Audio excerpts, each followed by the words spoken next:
오늘 주님의 은혜가 여러분 안에서 말씀 중에 함께 하기를 예수 이름으로 축복합니다. 아멘. 여러분은 방송을 볼 때 생방송을 즐겨보는 편입니까? 아니면 재방송을 즐겨보는 편입니까? 또는 종편 드라마만, 종편 방송들만 다 모아서 한꺼번에 보는 스타일입니까? 여기에 대해서 어떤 학자가 재미있는 연구를 했습니다. 생방송을 보는 사람들을 앙케이트를 조사해서 그들의 심리를 조사해 보니까 그들이 왜 생방송을 보느냐, 무슨 일이 일어날지 모르는 그 긴장감이 주는 쾌감 때문에 생방송을 즐겨 본다는 거죠. 우리도 그렇지 않습니까? 축구 경기할 때 뭐 재방송 보기를 원하겠습니까? 골 들어가는 순간 뭐 이렇게 하는 게 좋겠죠. 그런데 어떤 사람들은 재방송만 골라본다는 거예요. 긴장감이 너무 싫어서. 그런 축구와 같은 긴장감이나 아니면 실시간으로 일어나는 긴장감이 너무 싫으니까 재방송을 본다는 거예요. 또 어떤 사람들은 결말이 빨리 보고 싶은 거예요. 성격이 얼마나 급하게 되는지 오롯이 자기 시간만, 그 1편부터 요즘 한국 드라마 16회까지 있지 않습니까? 그런 드라마를 온종일 자기 방에 갇혀서 자기 시간을 딱 두고 끝까지 본다는 거예요. 그 시간에는 아무도 공유하지 않는다는 거죠. 그러면서 앙케이트 결말에 보면 과거의 범죄와 현재의 범죄 중에서 사람들의 심리적인 변화에 대한 영향력을 분석해 놓은 곳이 있는데요. 과거에는 왜 범죄율이 적었냐면 서로가 공감하는 공감대가 컸는데 그 이유로 TV 시청이었다는 겁니다. 지금 뭐 생방송 또는 인터넷 방송 다 자기 각자 시간을 오롯이 자기만의 세상에 가둬 살잖아요. 근데 과거에는 TV가 동네에 한두 대 뿐이었다는 거예요. 또 칼라로 된 칼라 TV. 와, 이 집은 뭐 대박 나는 거죠. 그래서 옛날 드라마가 있으면 사람들이, 저는 잘 기억이 안 나지만 권사님 세대는 알 겁니다. 그 지역에 TV 하나 있으면 온 동네 사람들 다 모여서 뭐 평상에 앉던 밖에 앉아가지고 그 TV 보면서 함께 울고 함께 웃고, 그리고 지나가다가 방송이 끝나면 다 동일한 감정을 이룬다는 거죠.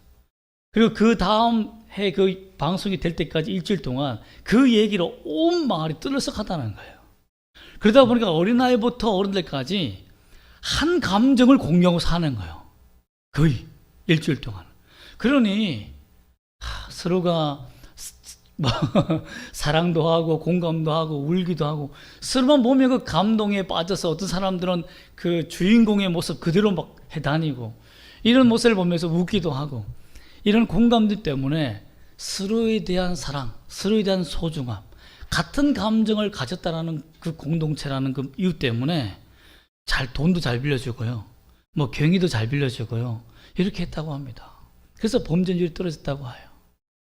근데 오늘날은 어떻습니까? 자기만의 세상에 갇혀 사는 사람들이 많습니다.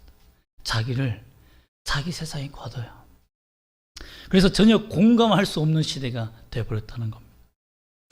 오늘 주인공을 보면, 모세를 보면 80년 동안, 어떤 40년 동안은 어떻게 공유하고 살지 모르지만 미디안 광야에서 40년 동안은 자기만의 세상에서 살던 사람이었습니다. 이런 사람에게 오늘 하나님이 2차로 만나서 그와 대면하십니다. 그런데 모세가 자기 세상에 살면서 하나님을 교묘하게 거절하는 질문이 나오는데요. 그 질문이 뭐냐면 바로 하나님, 당신의 이름이 무엇입니까? 라고 묻는 질문부터 시작했다는 것입니다. 왜 고대 근동 지역에서는 사실 신의 이름을 묻지 않습니다. 자기가 믿는 신의 이름은 다 알고 있고, 또한 그 신의 이름을 감히 묻는 행위는 신을 모욕하는 일이기 때문에 절대 묻지 않아요. 우리가 그런 일이 있습니다. 저도 참 이 직업병 중에 하나인데, 사람을 한번 만났어요. 그럼 저희 아내 같은 경우는 이름을 딱 들으면 금방 새기고, 그 다음 만나도 저 사람 누구야 라고 말합니다. 근데 저는 이름을 한 개씩 틀려요. 한 글자씩 틀려서 얘기하면 여보 그게 아니잖아 라고 할 때가 있는데, 차라리 이름을 안 부르는 것이 나았는데, 그죠? 그냥 안 부르고 넘어가면 괜찮은데 꼭 이제 친한 척 하느라고 이름 불렀다가 큰 실수를 하게 되는 거죠. 사실 신의 이름을 부른다는 것은 모르면 차라리 부르지 않는 것이 예의입니다. 그 당시에는 신의 이름을 절대 부를 수가 없어요. 또 알려고도 하지 않습니다. 그런데 모세가 오늘 보면 하나님, 당신의 이름이 무엇이냐고 묻습니다.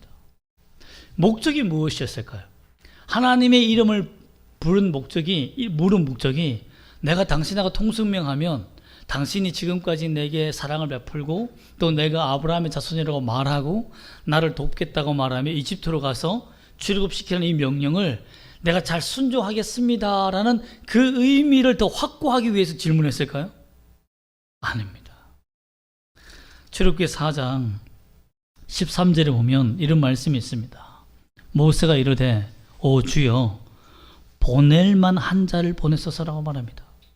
다시 한번 읽어드릴까요? 모세가 이르되 오 주여 보낼 만한 자를 보내소서. 여러분 학생들 중에 보면 수업을 해보면 참 재밌는 친구들이 있어요. 진짜 몰라서 묻는 친구가 있습니다. 그리고 한 친구는 알면서도 묻는 친구가 있습니다. 내가 이 질문을, 이 답을 알고 있는데 자랑하기 위해서. 또 한 부류는요, 너무 교묘한 부류인데요. 그거 뭐냐면 선생님을 괴롭히려고. 선생님이 싫으니까 선생님을 테스트해 보기 위해서 질문한 아주 교묘하고 교활한 친구들도 있습니다. 모세가 오늘 하나님 앞에 당신의 이름이 무엇입니까? 라고 말한 것은요, 하나님을 교묘히 모욕한 겁니다. 신의 이름을 묻지 않잖아요. 그런데 물은 건 뭡니까? 무시하는 거예요. 그리고 내가 하나님을 정중하게 거절하겠다라는 교묘한 질문입니다. 참 신기하죠. 모세가 얼마나 상처가 많고 고통이 많고 자기 안에 가둬진 사람이라면, 아니 신이 찾아왔잖아요.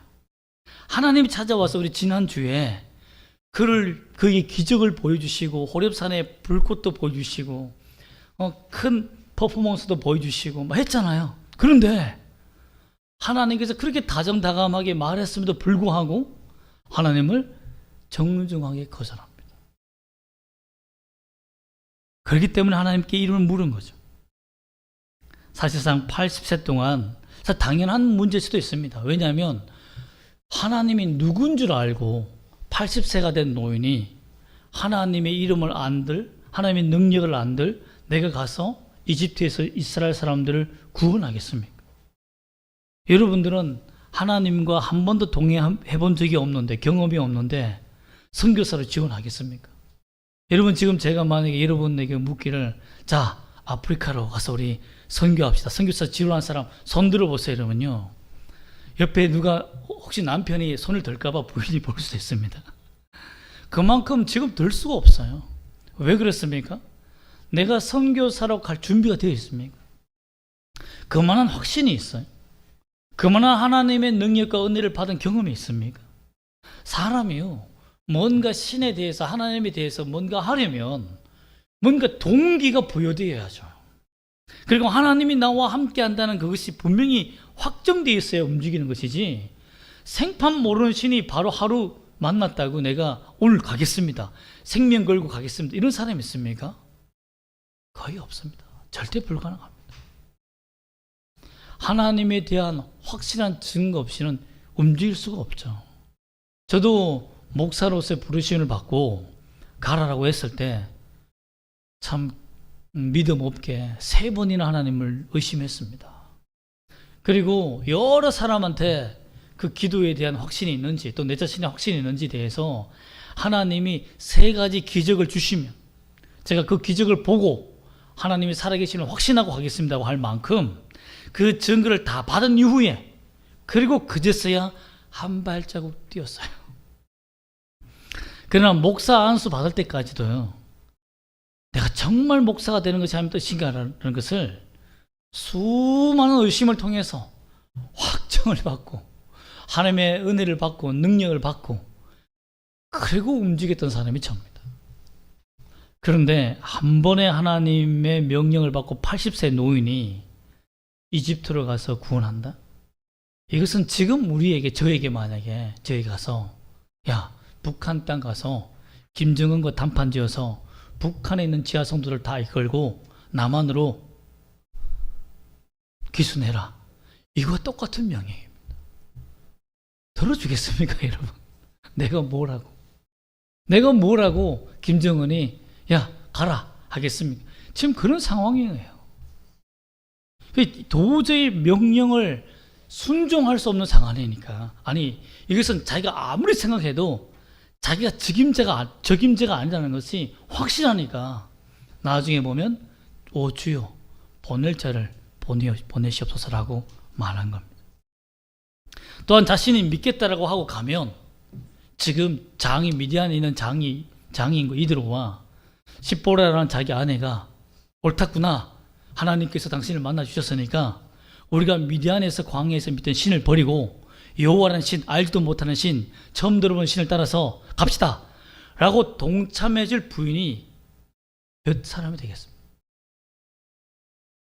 여러분, 선교사도요, 자기가 훈련받고 마지막 선교사로 파송될 때에도 아내를 데리고 오라고 합니다. 남자가 만약에 헌신했으면 동의하느냐고 물어요. 그때 아내가 저는 준비가 덜 됐습니다라고 하면 No, 하나님 뜻이 아닙니다. 다시 두 사람이 협상해서 기도해서 믿음의 확증을 받고 오세요라고 해요. 혼자 떠나지 않습니다.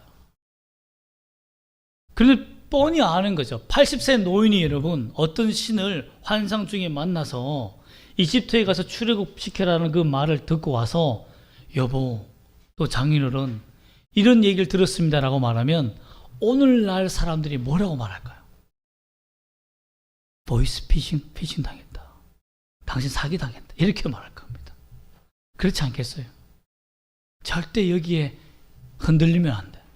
진짜 신인지 악령인지 어떻게 아느냐? 악령이 당신에게 임했는지 진짜 여호와 신인지 어떻게 아느냐? 라고 묻지 않겠습니까? 여러분, 우리 자신도 여러분 예수 믿고 살지만 나 혼자 예수 믿는 가정들 정말 교회 나오기 얼마나 힘들어요. 우리 아이들도 보면 청소년들도 지금 제가 2년 동안 못 보고 있는데 전도한 친구들이 안 나올 때 그 가슴이 참 찢어집니다. 근데 한 번씩 카톡이나 이렇게 하면 가고 싶어요. 그러나 엄마 아빠가 이렇게 얘기할 때 보면 참 무너집니다. 참 자신들도 교회 나가기 위해서 백신 2차까지 맞는다고 하는데요. 백신 1차 맞고는 거의 죽을 뻔했다고 하더라고요. 여러분, 참 하나님 앞에 나오기 위해서 그런 마음을 가지고 있다는 것 자체가 너무 기특하더라고요. 그러나 쉽지 않다는 겁니다. 나는 하나님을 만났다라고 말할 수 있지만 남에게까지 설득한다는 것은 절대 쉽지 않은 일이죠. 이 모세, 은근하게 교묘하게 하나님을 거절한 그 모세에게 하나님께 2차로 하나님이 최선을 다해서 대답해 주십니다. 저 같으면 화를 냈을 거예요. 어떻게 네가 이럴 수 있느냐 하며 얘기했을지 모르지만 하나님께서 상처받은 버림받은 애완견이 정말 사람을 외면하고 벌벌 떨고 있는 그 개를 구조하기 위해서 가는 구조대처럼 한 발자국 조심해서 접근합니다. 그 말씀이 바로 14절입니다. 14절 한번 읽어볼까요? 시작. 하나님이 모세에게 이르시되 나는 스스로 있는 자이니라.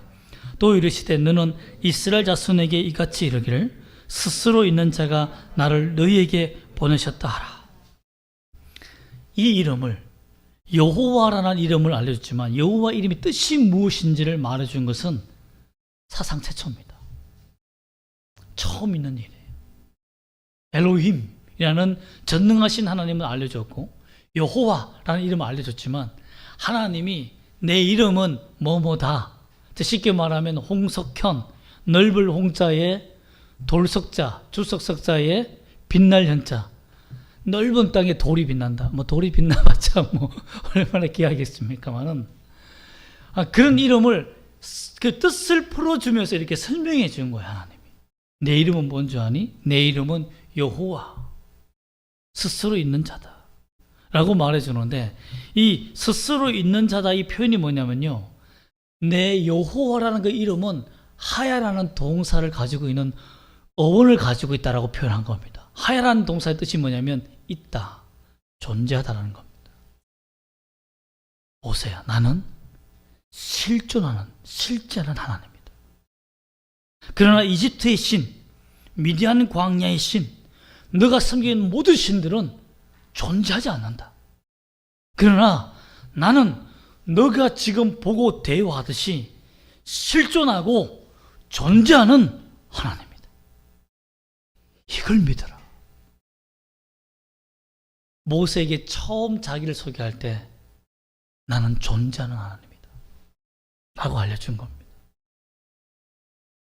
그러므로 말미암아서 하나님께서 책망하지 않고 자신의 이름을 모욕적으로 물은 그 사람에게 충분히 어떻게 너가 신의 이름을 묻느냐 하며 책망하고 충분히 혼낼 수 있는데, 모욕받은 하나님께서 책망하지 않고 모세의 두려움과 아픔을 이해하시면서 나는 존재한다, 나는 실제한다, 너희 앞에 있다 라고 말씀해 주신 겁니다.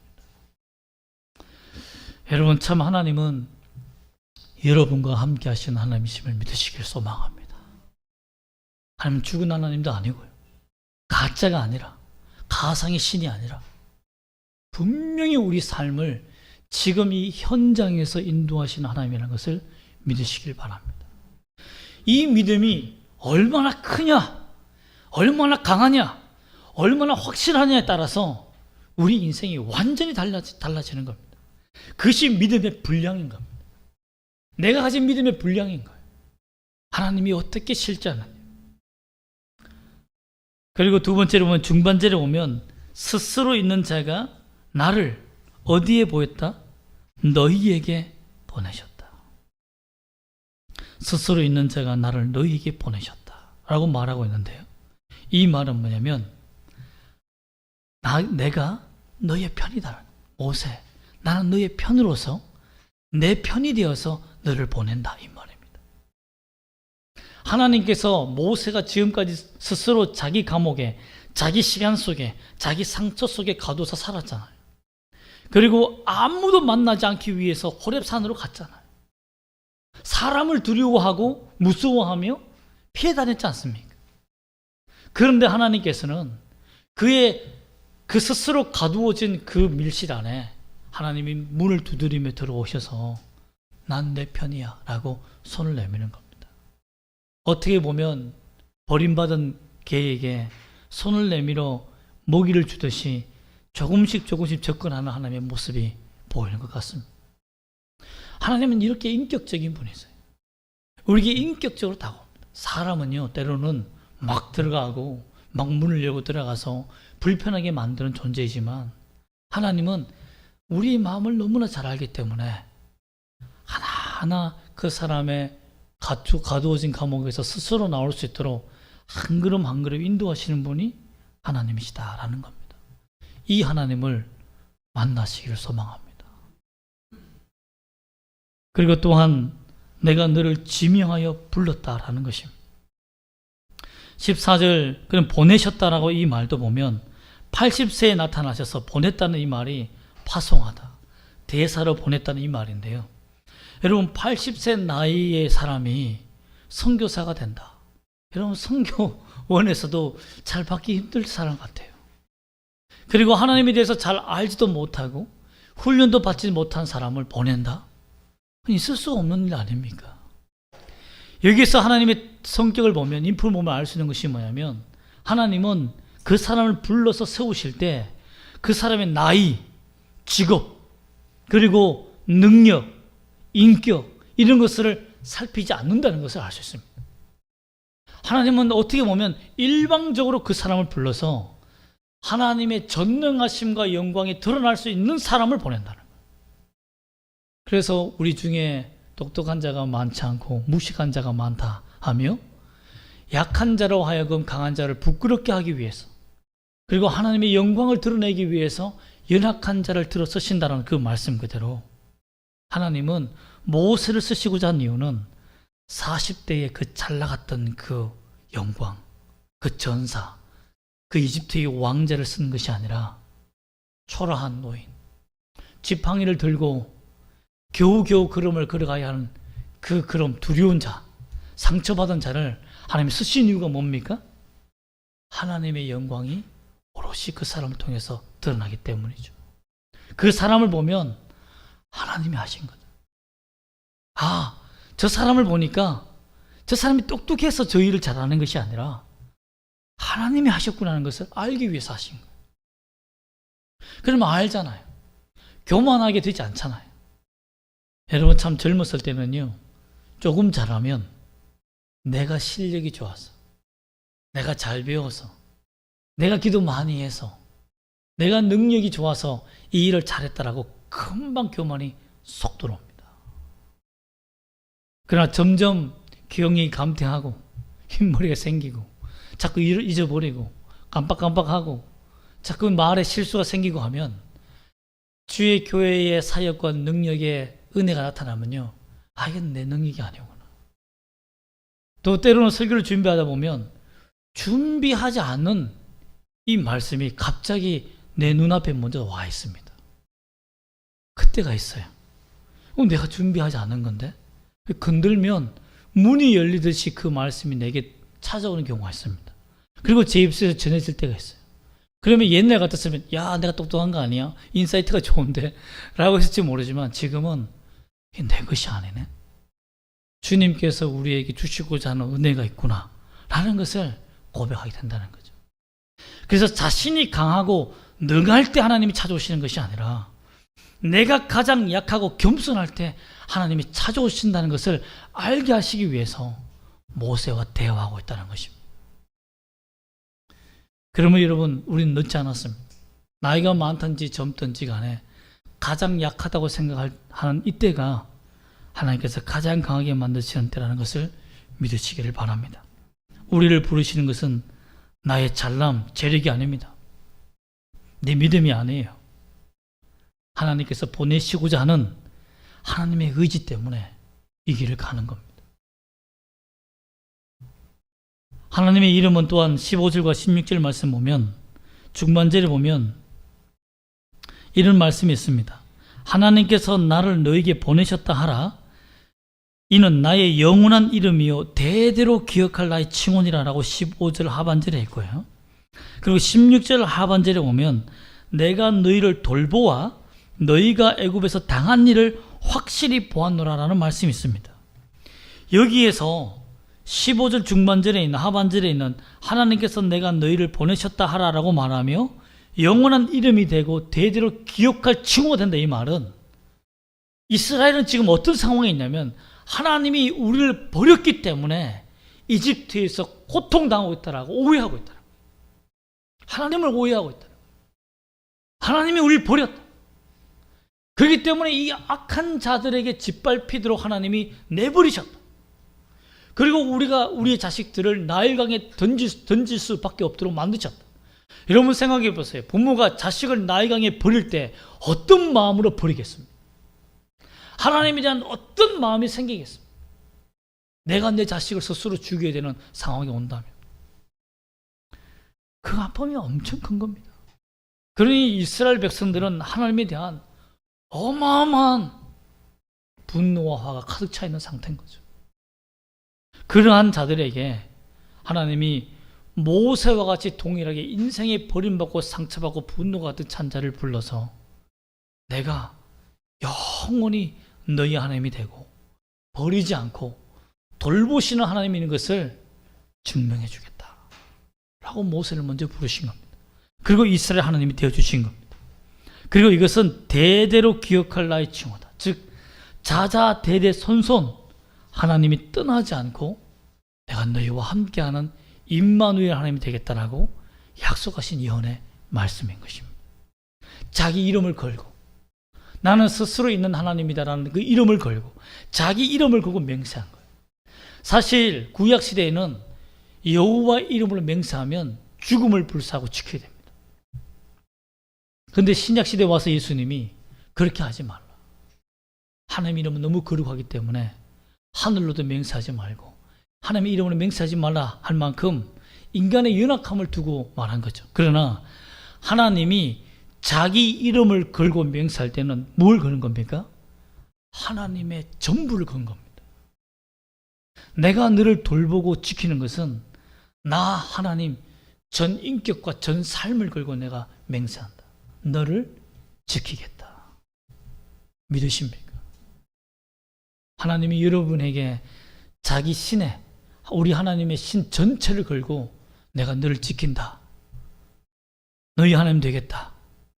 이 말씀이 나에게 하신 말씀이라고 믿기를 소망합니다. 또 하나님께서 모세에게 앞으로 그러면 어떻게 해야 될까? 이집트 왕을 만났을 때 어떤 두려움이 있고 어떤 아픔이 있고 어떤 상황인지를 알아야 되잖아요. 80세 노인이 가서 얘기할 때 뭔 말 하겠습니까? 근데 하나님이 앞으로 어떤 일이 펼쳐질 것인지를 다 계획을 알려주십니다. 어떻게 보면 전쟁의 군사처럼, 지략을 펼치는 군사처럼 적을 이렇게 치면 적이 여기서 올라갈 거요.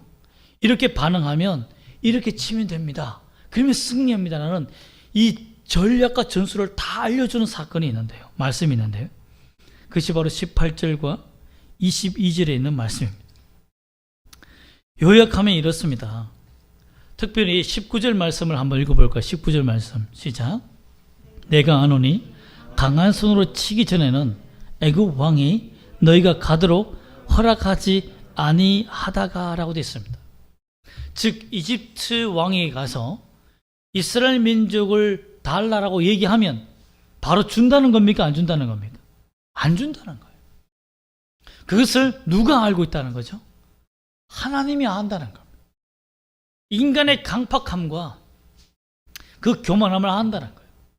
그리고 이집트 파라오 왕이 얼마나 똑똑한지요. 전쟁을 많이 해보고 전쟁에서 승리해서 왕이 됐기 때문에 웬만한 사람의 말들은 다 간파한다는 거예요. 어떻게 어떤 말을 18절의 말을 요약하면 이렇습니다. 우리 하나님이 우리에게 임재하셨는데 우리가 광야로 사흘 길을 가서 거기서 하나님이 예배하라고 하니까 우리가 예배하고자 한다라고 말하라. 그러면 이집트 왕이 안 보내줄 것이다 라고 말한 거예요. 아니 그렇게 말하면 보내줄 것이라고 얘기해야 일이 술술 풀리는데 하나님 말씀하시기를 그렇게 말하면 절대 안 보내줄 것이다 라는 거예요. 그래서 내가 그를 강한 손으로 쳐야 그가 보내줄 것이다. 그러면 무엇을 말하는 겁니까? 쉽게 보내주지 않을 테니까 믿음이 흔들리지 말라. 내가 너를 보냈다는 것을 의심하지 말라 이겁니다. 이스라엘 백성들에게도 인간이 간악하고 완악하여서 너희를 보내주지 않는 것이지 내가 강한 손으로 쳐서 결국은 이집트 왕을 넘어뜨려서 보내주겠다 이 말입니다. 그러면 솔직히 말하면 거짓말 아닙니까? 이집트 왕에게 말하는 것은 광야에 가는 것은 도망가기 위해서 가는 거잖아요. 그래서 어떤 사람은 목사님 하나님이 어떻게 거짓말을 시킬 수 있어요? 모세에게 광야로 사흘길 가서 예비하고 돌아오겠다. 돌아오지 않잖아요. 도망가려고 하는 거잖아요. 이 의미는 그런 의미가 아닙니다. 모세에게 준 말은 그동안은 이집트 신의 말, 즉 신의 아들인 파라오의 말에 명령하고 쫓아 살았다면 이제는 우리에게 임재하신 하나님 그 여호와의 말씀만 듣겠다는 이 말입니다. 광야로 갔는데 나는 돌아가겠다고 약속했는데 하나님이 아니다. 돌아가지 말라. 그러면 하나님 말씀 따라 가야 되는 거죠. 여러분 예수님이 탄생할 때 동방에서 온 박사들이 헤롯에게 뭐라고 약속합니까? 우리가 어디에 별이 있는지를 알고 메시아가 탄생한 줄 알면 그 소식을 누구에게 알려준다고 했습니까? 헤롯 왕이 알려준다고 했잖아요. 그런데 꿈에 나타나서 동방 박사에게 뭐라고 말합니까? 돌아가지 말라. 너는 다른 길로 가서 고향으로 가라라고 명령합니다. 그래서 박사들이 주의 말씀을 듣고 순종해 갑니다. 인간의 말은 연약할 수 있죠. 헛된 약속을 할 수 있죠. 그러나 하나님이 이 약속을 준 것은 거짓말하라고 거짓말 시킨 것이 아니라 이제부터는 너희는 내 말만 듣는다. 하나님 말씀에만 순종하는 백성이 된다는 것을 서약하고 맹세하는 의미입니다. 그걸 선포하라는 거예요. 근데 그걸 알아차렸다는 거예요. 파라오가.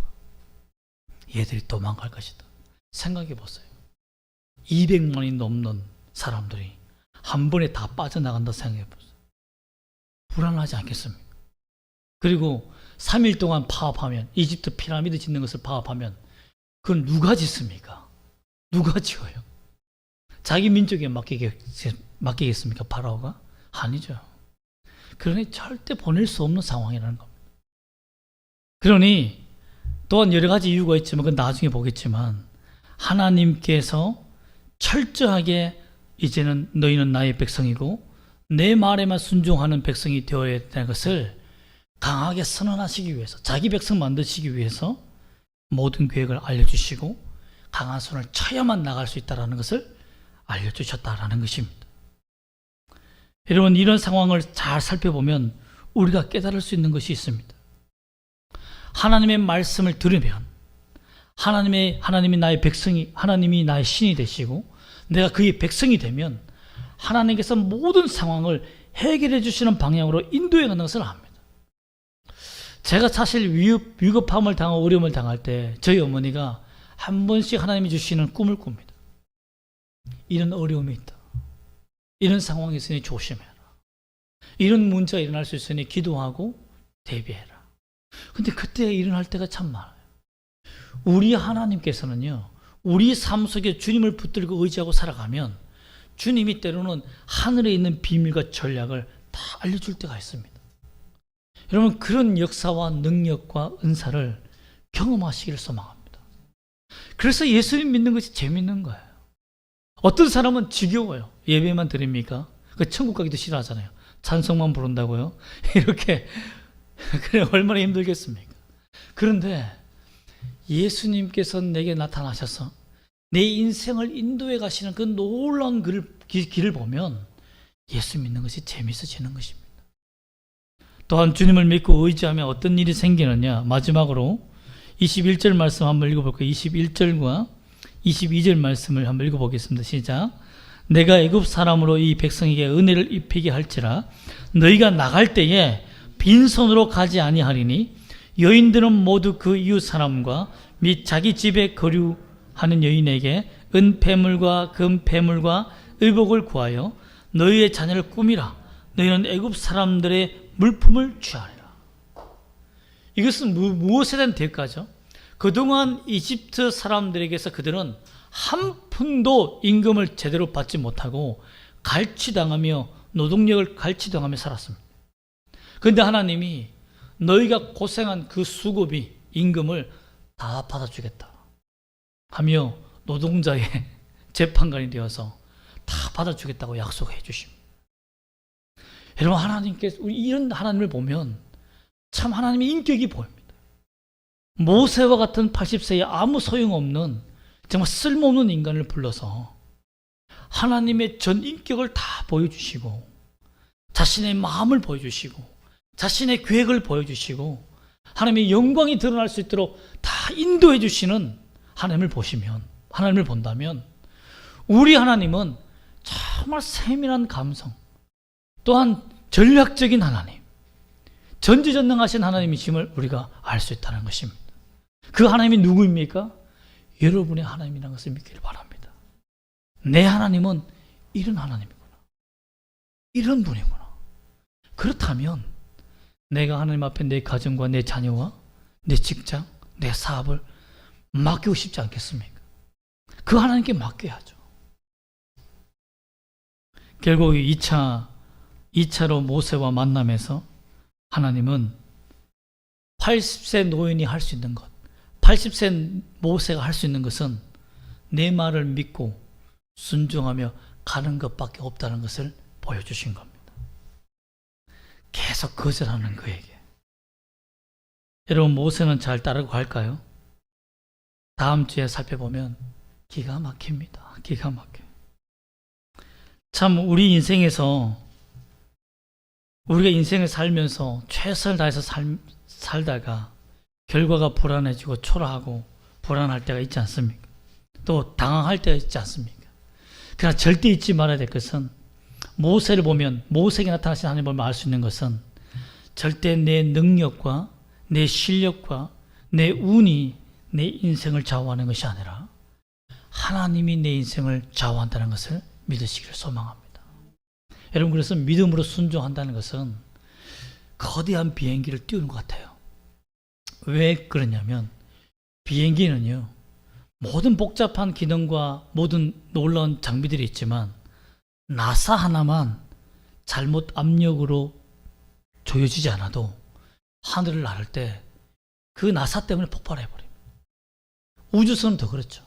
우주선은 강력한 바람 때문에 나사 하나만 흔들려도 실패로 끝납니다. 폭발해버립니다. 그래서 하나님을 의지하고 순종하는 길은요, 내가 인생에서 준비하는 것 괜찮을 수 있습니다. 로켓을 만들고 뭐 비행기를 만들듯이 내 인생을 완벽하게 꾸며낼 수 있어요. 그러나 하나님을 의심하는 나사를 발견해야 됩니다. 내가 하나님만을 믿고 하나님만을 의지하는 그 마음이 흔들리고 있는 부분들을 찾아내는 점검부터 시작하는 겁니다. 그래서 비행기와 우주선을 띄울 때 가장 중요한 것이 준비 과정이에요. 과연 띄울 수 있을까? 내가 하나님과 함께 동행하며 날 수 있을까? 비상할 수 있을까? 그것은 내 안에 하나님을 향하여 흔들리고 있는 믿음, 그 믿음의 나사, 부속품을 발견하여 점검하는 거예요. 그것을 교체하고 점검하지 아니하면 결국은 내 의심과 내 불안이 추락하는 길로 가게 만듭니다.